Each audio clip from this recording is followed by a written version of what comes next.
Hello everyone, welcome to the session. आज काफ़ी late video डाल रही हूँ क्योंकि तबीयत थोड़ी ख़राब लग रही थी, लेकिन कोई बात नहीं। जो हमारा स्टार्टिंग से चलता चला आ रहा है, अब जो बन गया है पूरा टाइम टेबल और पूरा एकदम मोटिवेशन आ गया है, तो अब उसे ब्रेक नहीं करना है और पढ़ते रहना है।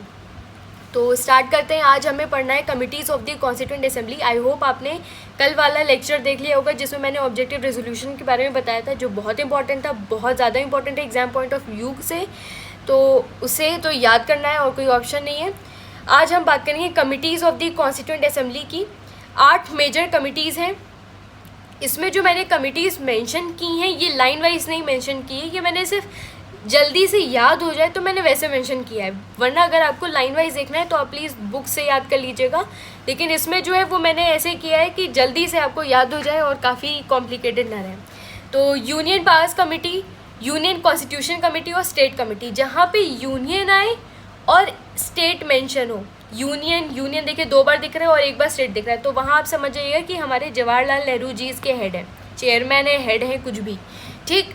नेक्स्ट है हमारा प्रोविंशियल कॉन्स्टिट्यूशन कमेटी और advisory committee. Provincial constitution committee और एडवाइजरी कमेटी के हेड कौन है? सरदार पटेल जी। ये जो एडवाइजरी कमेटी है इसके 5 सब कमिटीज़ और हैं, तो उसे आप बुक से पढ़ लीजिएगा, लेकिन जो इम्पोर्टेंट है वही मैंने इसमें सिर्फ मेंशन किया है। तो इसमें इम्पोर्टेंट सिर्फ यही है कि प्रोविंशियल कमेटी और एडवाइजरी कमेटी के हेड कौन है, चेयरमैन कौन है? सरदार पटेल जी। नेक्स्ट आती है हमारी रूल्स ऑफ प्रोसीजर कमेटी और स्टीयरिंग कमेटी, जिसके हेड है राजेंद्र प्रसाद जी। ड्राफ्टिंग कमेटी बहुत ज़्यादा इंपॉर्टेंट है एग्जाम पॉइंट ऑफ व्यू से, इनके चेयरमैन कौन है? BR अम्बेडकर जी। फिर इसके बाद आता है माइनर कमेटी। ये जो थी ये मेजर कमिटीज़ थी, ये जो मैंने मेंशन किया है ये 8 कमिटीज़ जो हैं ये मेजर हैं। फिर इसके बाद आता है माइनर कमेटी। माइनर कमेटी मैंने इसमें नहीं लिखा है क्योंकि ये आप बुक से पढ़ लीजिएगा, ये इतना इम्पॉर्टेंट नहीं है। ओके। नेक्स्ट इस ड्राफ्टिंग कमेटी, जो बहुत ज़्यादा इंपॉर्टेंट है एग्जाम पॉइंट ऑफ व्यू से लेकर। तो जो हमारा ड्राफ्टिंग कमेटी का पहला ड्राफ्ट था वो 6 महीने के अंदर आ गया था। पहले ये बता देती हूँ कब आई थी। 29 अगस्त 1947 को हमारी ड्राफ्टिंग कमेटी बनी थी और इसने अपना पहला ड्राफ्ट 6 महीने के अंदर सबमिट कर दिया था। टोटल जो सेशन थे वो 11 सेशन हुए थे। और ड्राफ्टिंग कमेटी का क्या काम था कि एक हमारे नए संविधान का एक ड्राफ्ट प्रिपेयर करना, ठीक है, इस पर डिस्कशंस करना, डिबेट करना और फिर उसके बाद अपना संविधान का, अपने कॉन्स्टिट्यूशन का एक नया ड्राफ्ट बनाना। ठीक है, ये ड्राफ्टिंग कमेटी का काम था। जो हमारे ड्राफ्टिंग कमेटी थी जिसने फाइनल ड्राफ्ट जिसका कब इनैक्ट और एडॉप्ट जो किया गया था, ड्राफ्टिंग कमेटी का फाइनल ड्राफ्ट इनैक्ट और एडॉप्ट कब हुआ था? 26 नवंबर 1949 को। याद रखिएगा ये इनैक्ट और एडॉप्ट हो रहा है, बहुत डिफरेंस है इनैक्टेड, एडॉप्टेड और एनफोर्समेंट में। ठीक है, इसमें सिर्फ क्या इनैक्ट और एडॉप्ट किया गया था? सिटीजनशिप और इलेक्शन को, सिर्फ सिटीजनशिप और इलेक्शन आया था, पूरे कॉन्स्टिट्यूशन को इन्फोर्स नहीं किया गया था। पूरे कॉन्स्टिट्यूशन इन्फोर्स कब होता है? 26 जनवरी 1950 को पूरे संविधान को इन्फोर्स किया जाता है। ठीक है, आई होप ड्राफ्टिंग कमेटी आपको समझ में आ गया होगा।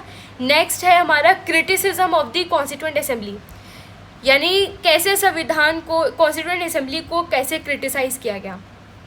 पहला ये बोला गया कि ये एक सोवरेन बॉडी नहीं है, यानी इसे ब्रिटिशर्स ने बनाया है अंडर कैबिनेट मिशन प्लान, तो ये एक सोवरेन बॉडी नहीं है।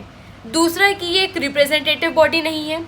प्रिंसली स्टेट्स हैं वो नॉमिनेट किए जा रहे हैं, प्रिंसली स्टेट से नॉमिनेशन हो रहा है, और प्रोविंस में क्या हो रहा है? इनडायरेक्ट इलेक्शन हो रहे हैं, तो ये एक रिप्रेजेंटेटिव बॉडी नहीं है। इनडायरेक्ट इलेक्शंस हो रहे हैं प्रोविंसेस में और प्रिंसली स्टेट में नॉमिनेशन हो रहा है, तो कैसे रिप्रेजेंटेटिव बॉडी है। और फिर तीसरा है टाइम टेकिंग प्रोसेस। हमारे संविधान को बनाने के लिए 2 साल 11 महीने 18 दिन लगे, और वहीं अगर अमेरिकन कॉन्स्टिट्यूशन की बात की जाए तो वो कितनी जल्दी बन के रेडी हो गया, और एक हमारा कौन संविधान है कितना टाइम लगा।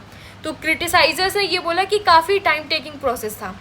चौथा, डोमिनेटेड बाय हिंदूज। ये किसने बोला? विंस्टन चर्चिल ने बोला कि ये जो हमारा कॉन्स्टिट्यूएंट असेंबली है ये डोमिनेटेड बाय हिंदूज है। फिफ्थ क्या है?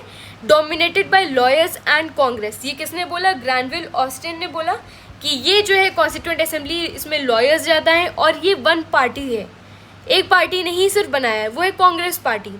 लॉयर्स ने बहुत ज़्यादा बल्कि बना दिया है हमारे कॉन्स्टिट्यूशन को। तो ये सारे क्रिटिसिज्म थे हमारे कॉन्स्टिट्यूएंट असेंबली के। Next we talk about enactment of the constitution. जो हमारा कॉन्स्टिट्यूशन था इसको अडॉप्ट किया गया 26 नवंबर 1949 को। इसमें क्या क्या चीज़ें थी? एक प्रियम्बल था, 395 आर्टिकल्स थे और 8 शेड्यूल्स थे। अब प्रेजेंट की अगर बात की जाए तो प्रेजेंट में एक प्रियम्बल है, 600 प्लस आर्टिकल्स हैं और 12 शेड्यूल्स हैं। ठीक है, ये क्या था? Enactment of the constitution. Sorry. Next is B R Ambedkar ji के बारे में कि क्या क्या उनको और कह सकते हैं और नामों से जानते हैं। इन्हें हम लोग फादर ऑफ इंडियन कॉन्स्टिट्यूशन भी कहते हैं, chief architect of constitution of India भी कहते हैं और मॉडर्न मॉन्क भी कहते हैं। बहुत इंपॉर्टेंट है, पूछा जा सकता है कि मॉडर्न मॉन्क किसे कहा गया है, ये फादर ऑफ इंडियन कॉन्स्टिट्यूशन किसे कहते हैं, या चीफ आर्किटेक्ट कौन है हमारे कॉन्स्टिट्यूशन का? तो वो है B R Ambedkar ji.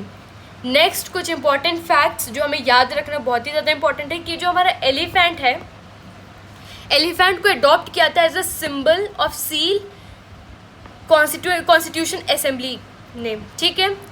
Next Prem Behari Narayan Raizada जो थे, इन्होंने लिखा था हमारे कॉन्स्टिट्यूशन को इटैलिक स्टाइल में। ये कैलीग्राफर थे। ठीक है, इन्होंने इटैलिक स्टाइल में हमारे कॉन्स्टिट्यूशन को लिखा था। डेकोरेट किसने किया था? शांति निकेतन जी ने और नंदलाल बोस और बिहारी राम मनोहर सिन्हा जी ने। ठीक। अब प्रियम्बल की बात की जाए कि प्रियम्बल को भी बिहारी राम मनोहर सिन्हा जी ने लिखा था, कैलीग्राफी की थी। और सॉरी जो राम मनोहर सिन्हा जी ने प्रियम्बल को डेकोरेट किया था और कैलीग्राफी किसने की थी? राम बिहारी नारायण रायजादा जी ने।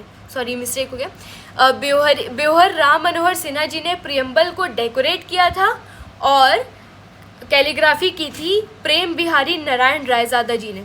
अब हिंदी वर्जन जो हमारे संविधान का है उसकी कैलीग्राफी किसने की थी? वसंत कृष्ण वैद्य जी ने। और इसको डेकोरेट किसने किया था? नंदलाल बोस जी ने। ठीक है, तो आज का हमारा सेशन यहीं पे ख़त्म होता है। कल हम लोग 3rd चैप्टर के ऊपर बढ़ेंगे। ठीक है, आज का होप आपको सेशन काफ़ी पसंद आया होगा। Thank you everyone. Like, subscribe and share. Thank you so much.